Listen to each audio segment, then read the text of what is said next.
I always hate to say goodbye to my pansies each year when the daytime temperatures reach the 90s. That time came earlier one year, right around Mother's Day. I looked at my flowers, wilting blooms, browning leaves, and open seed pods, which told me the end was near. For some reason, I thought about the tiny wildflower bouquets my sister and I used to make for our mother in the springtime. There's a new family in my neighborhood with 5 children.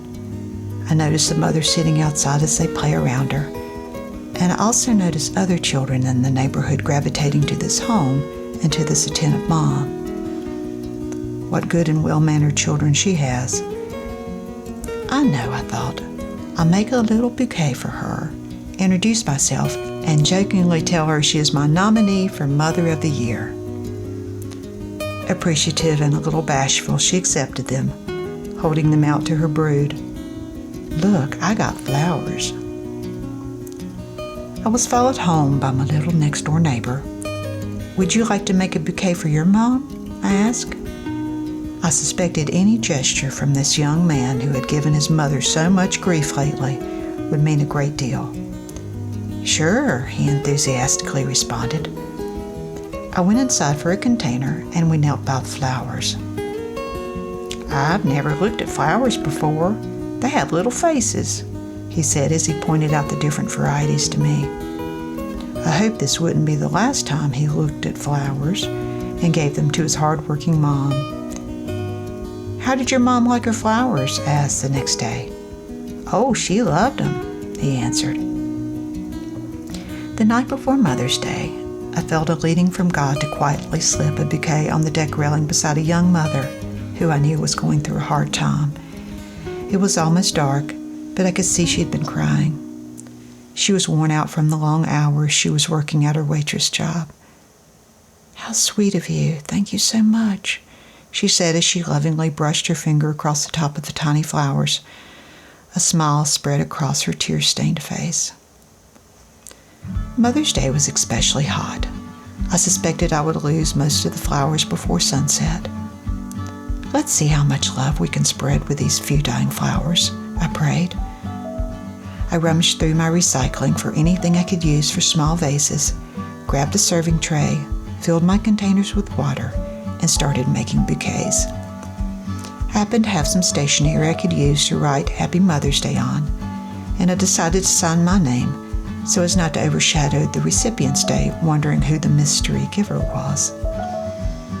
I first left one container by the door of the pregnant RN on the hill expecting her first child. I knew she was still working 12-hour shifts and must be tired. The next one I left for my friend around the corner. She, like myself, is a cat lover and childless, so I wrote Happy Kitty Mother's Day on her note. She later called me laughing, reminding me of the time, unbeknownst to both of us, that we had adopted the same feral cat. I hesitated before leaving one at the neighborhood recluse's house. If you were fortunate, you might see her come out of her house once a week to get her mail. How many times I'd already reached out with no response, but I decided to leave one anyway. I left one for the lady who, always with beer in hand and a slight stagger, walks her dog. I thought, surely there's some pain in her life she's trying to drown. One was for my neighbor who had done such a good job as a single mom, and the last one was left for the lady across the street who would celebrate Mother's Day alone because her husband was out of town. I received some calls of thanks and waves from most of the recipients of the flowers. Later I was in the yard and the lady who carried the beer can stopped her car. You're Trish, right? Yes, I replied. Thanks for the flowers, she said, looking at me with clear and sober eyes.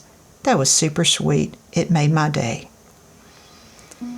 The next day I was surprised when my doorbell rang. I was even more surprised when I opened the door and found the neighborhood recluse standing there. I just wanted to thank you for the flowers. I didn't get any flowers. I've been going through a really hard time. I was just about ready to give up, but when I saw the flowers, it made me grateful for some things, and thank you so much. She quickly rambled off. Come in, please sit down, I pleaded, knowing the opening of this flower that stood before me may only last a moment before it closed again. I'm expecting a call. She nervously looked down at the phone she carried. I commented on how pretty she looked. With her head bent down, she responded, "I'm trying. Please pray for me," she added. "Oh, I will. I'll be praying for you," I assured her as she backed out the door. "Please come again anytime," I said. The flowers cost me nothing but a few minutes in the hot sun. What a blessing for me to see what God's love could do with a few dying flowers.